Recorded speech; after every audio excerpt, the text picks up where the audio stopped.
Jumpa lagi di channel Skyson Solution. Pada video ini kita akan melanjutkan pembahasan mengenai array, khususnya untuk mengimplementasikan tipe data abstrak, stack, dan queue. Kita mulai dari stack terlebih dahulu.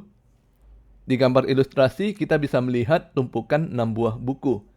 Kita ibaratkan tumpukan buku ini adalah sebuah array, di mana setiap buku adalah data yang disimpan di dalam array. Data yang berada di paling bawah adalah indeks 0, dan nomor indeks bertambah ke arah atas. Nah, stack ini memiliki sifat yang unik, di mana setiap kali kita hendak menambahkan data baru, maka kita harus menaruhnya di bagian tumpukan paling atas. Jadi data yang paling baru akan memiliki nomor indeks yang paling tinggi. Dan kemudian pada saat kita hendak mengeluarkan data dari tumpukan, maka kita hanya bisa mengeluarkan data yang posisinya di paling atas. Kita tidak boleh mengeluarkan data dari bagian tengah ataupun dari bagian bawah. Sistem mengeluarkan data dari tumpukan ini disebut dengan istilah last in, last out, atau LIFO. Data yang datangnya paling akhir akan dikeluarkan terlebih dahulu. Kita lihat contohnya ya. Misalkan kita memiliki array atau tumpukan yang masih kosong. Kita bisa menambahkan data baru pada tumpukan dengan menggunakan perintah push. Sebagai contoh, kita tambahkan data baru huruf A. Maka kita menyimpan data A di dalam array dan secara otomatis mendapatkan indeks 0. Selanjutnya, kita jalankan lagi perintah push B. Maka kita menumpukan satu buah kotak baru di atas A yang isinya adalah B, dan data B ini mendapatkan indeks 1. Kalau kita jalankan lagi perintah push C, teman-teman bisa menebak ya apa yang terjadi. Kita menambahkan satu tumpukan lagi dengan isi C dan mendapatkan indeks 2. Untuk mengeluarkan data dari tumpukan, kita menggunakan perintah pop. Komputer akan mengambil bagian paling atas dari tumpukan untuk dikeluarkan.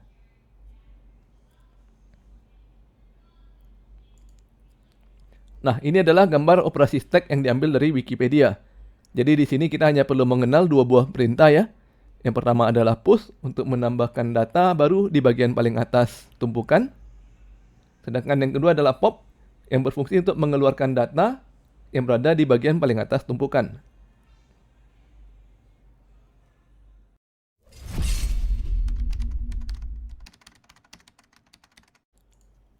Kita langsung coba prakteknya. Saya telah menyediakan file HTML yang belum memiliki JavaScript sama sekali. Jadi kita akan coding langsung di konsol dimulai dari awal. Pertama kita buat dahulu sebuah variabel dengan nama stack yang berupa sebuah array kosong. Maka sintaksnya menjadi let stack sama dengan kurung siku kosong. Tanda kurung siku kosong menunjukkan bahwa variabel stack adalah sebuah array. Kalau kita lihat lagi, variabel stack, maka kita mendapatkan bahwa variabel ini adalah sebuah array yang isinya kosong. Kita tambahkan dahulu data pertama ya, seperti yang kita pelajari barusan. Untuk menambahkan data pada bagian paling akhir stack, kita bisa menggunakan metode push. Argumen yang kita isikan di dalam metode push adalah data yang hendak kita simpan. Misalkan kita hendak menyimpan huruf A, maka perintahnya menjadi stack titik push dalam kurung huruf A. Kita lihat lagi isi dari stack.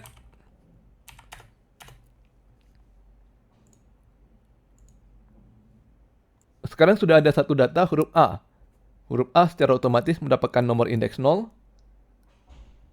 Dan sekarang properti length dari array bernilai 1. Kita coba lagi ya. Sekarang kita tambahkan huruf B.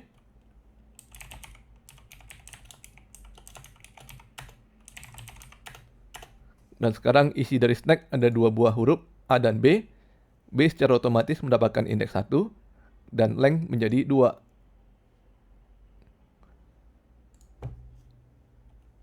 Kita lanjutkan dengan menambah huruf C.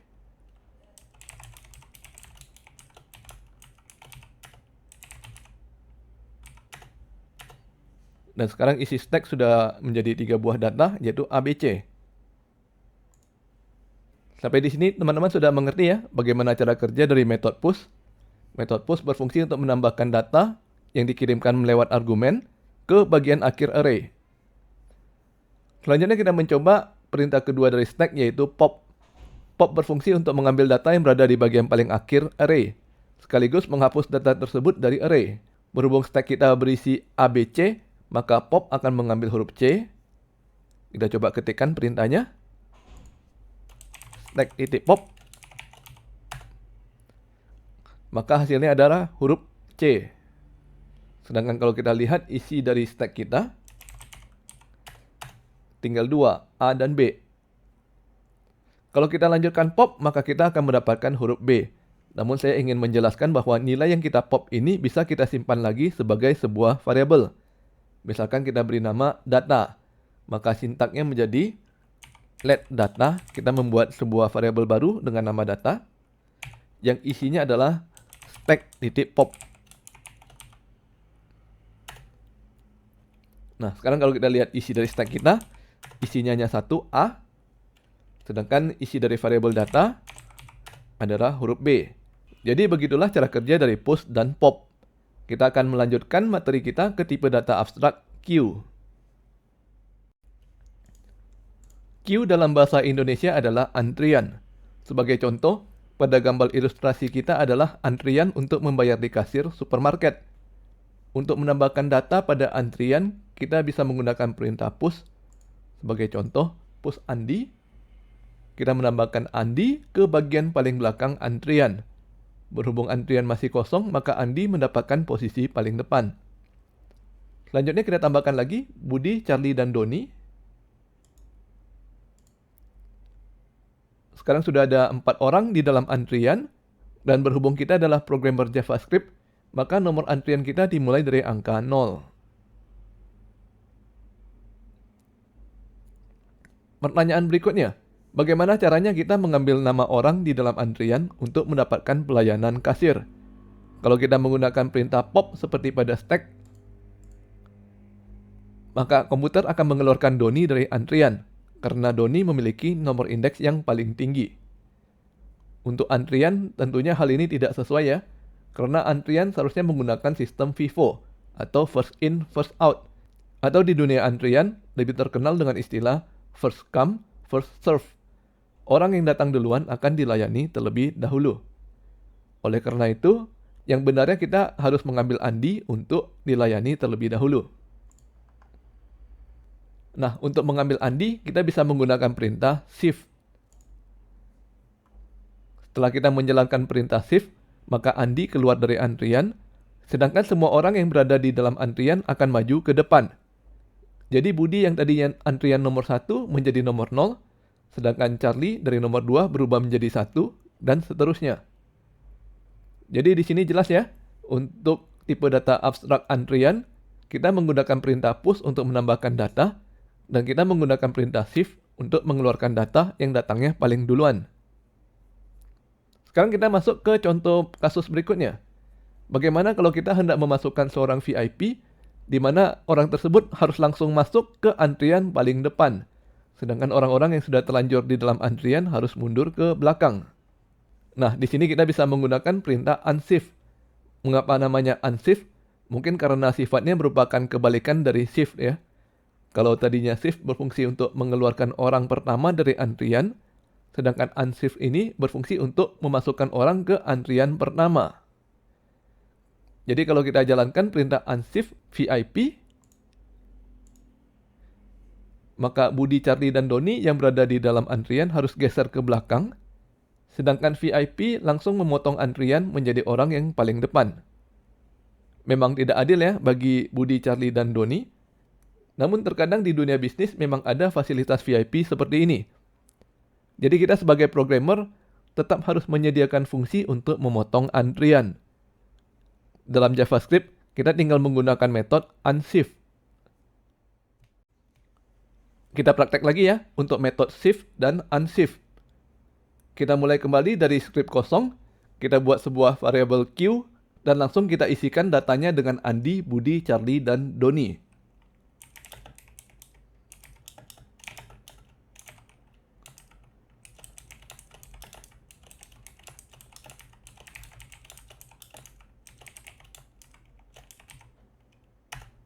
Kita cek isi dari variabel Q.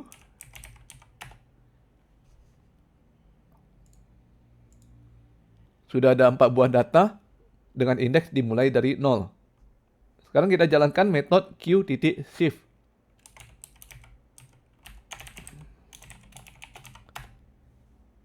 Maka Andi keluar dari antrian, dan kita lihat lagi isi dari variabel Q.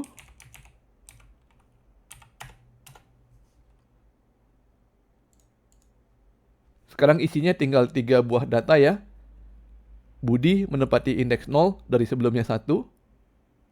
Charlie menempati indeks 1 dan Doni menempati indeks 2. Jadi nomor indeksnya berubah ya. Semua data yang masih ada di dalam array, nomor indeksnya berkurang 1. Sedangkan nilai length dari array berubah dari 4 menjadi 3. Sama seperti metode pop, kita bisa menyimpan hasil dari shift sebagai variabel. Sebagai contoh, kita jalankan perintah let name sama dengan Q.shift. Maka Budi sebagai orang yang mengantri di paling depan akan keluar dari antrian dan disimpan di dalam variabel name. Kita lihat lagi isi dari variabel Q. Isinya tinggal 2, Charlie dan Doni. Nantinya variabel name ini bisa kita gunakan lagi untuk proses berikutnya, seperti untuk mencatat barang apa saja yang dibeli oleh Budi, metode pembayaran apa yang hendak digunakan, dan sebagainya. Selanjutnya kita akan mencoba untuk memasukkan seorang VIP ke dalam antrian. Namun masuknya bukan dari belakang ya, masuknya harus langsung memotong antrian di paling depan. Sedangkan orang-orang yang sudah berada di dalam antrian harus mundur ke belakang. Kita coba jalankan perintahnya. Q.unshift dalam kurung VIP. Dan kita lihat isi dari variabel Q.